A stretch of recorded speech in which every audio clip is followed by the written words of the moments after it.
Assalamualaikum warahmatullahi wabarakatuh. Perkenalkan, nama saya Wa'indika Taufik Filosofi Karisma. Saya adalah mahasiswa dari Universitas Islam Negeri Maulana Malik Ibrahim Malang, Fakultas Sains dan Teknologi, jurusan Perpustakaan dan Informasi. Pada kesempatan kali ini, saya akan membuat video pembelajaran tentang Pancasila sebagai sistem filsafat untuk memenuhi mata kuliah Pancasila dengan dosen pengampu Muhammad Kamiluzzaman. Video pembelajaran ini bertemakan Pancasila sebagai sistem filsafat.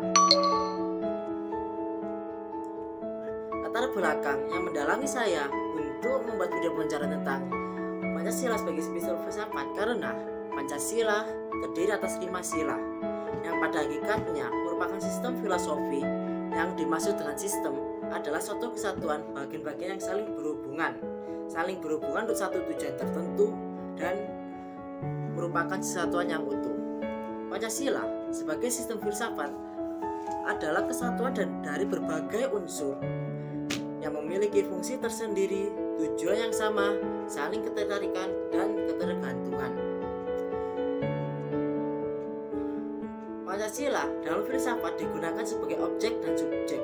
Objek digunakan untuk dicari landasan filosofinya, dan subjek untuk mengkritisi aliran filsafat yang berkembang.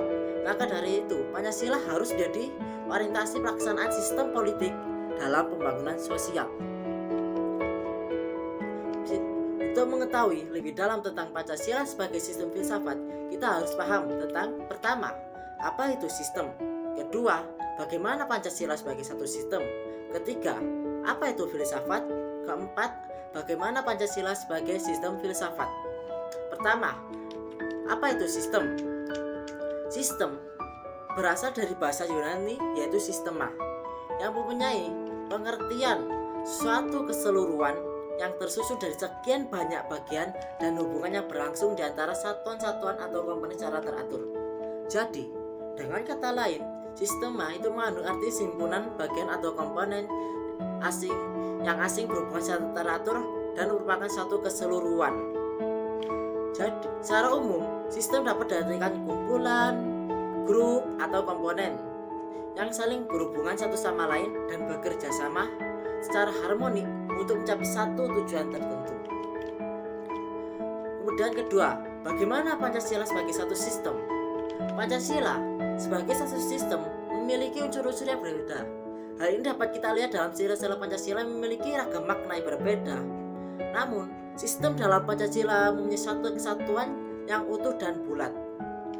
Sila-sila dalam Pancasila saling berhubungan satu dengan yang lain untuk mencapai tujuan tertentu.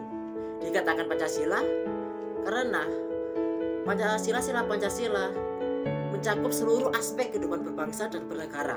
Pancasila juga sudah diatur sedemikian rupa sehingga membentuk suatu susunan yang teratur dan tidak bisa dibolak-balik. Dalam sila Pancasila memiliki suatu makna yang beruntun.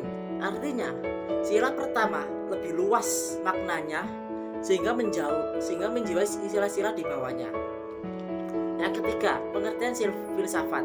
Kata filsafat berasal dari bahasa Yunani yang terdiri dari kata philen yang berarti cinta dan sophia yang berarti kebijaksanaan.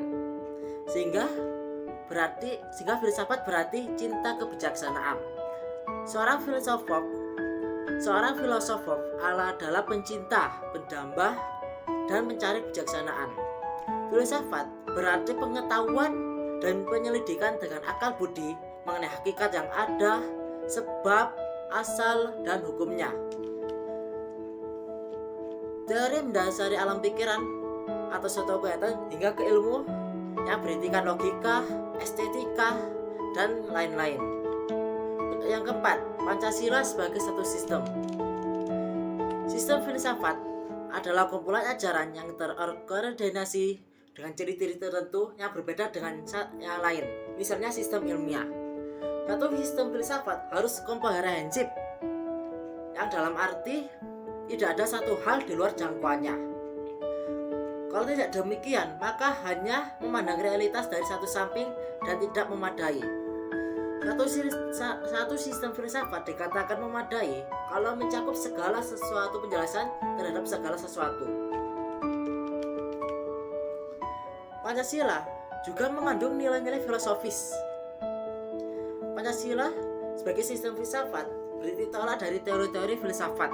Pancasila yang dikembangkan oleh pendiri negara kita seperti Insinyur Soekarno, Notonegoro, Surojanto Puspawardoyo, Sustra Patrejo, dan para pemikir lainnya. Pancasila menjadi identitas bangsa Indonesia. Pancasila memiliki makna sebagai berikut. Pertama, agar dapat diberitahukan pertanggungjawaban rasional dan mendasar mengenai sila-sila dalam Pancasila sebagai prinsip-prinsip politik. Kedua, agar dapat dijabarkan lebih lanjut sehingga menjadi operasional dalam bidang-bidang menyangkut kehidupan bernegara. Ketiga, agar dapat membuka dialog dengan berbagai perspektif baru dalam kehidupan berbangsa dan bernegara. Keempat, agar dapat menjadi kerangka evaluasi terhadap segala kegiatan yang bersangkut paut dengan kehidupan bernegara, berbangsa, dan bermasyarakat, dan serta memberikan perspektif pemecahan baru terhadap permasalahan nasional. Itu adalah Pancasila sebagai suatu sistem filsafat. Sekian dari saya. Apabila ada salah katanya, saya mohon maaf. Wabillahi taufiq wal hidayah. Wassalamualaikum warahmatullahi wabarakatuh.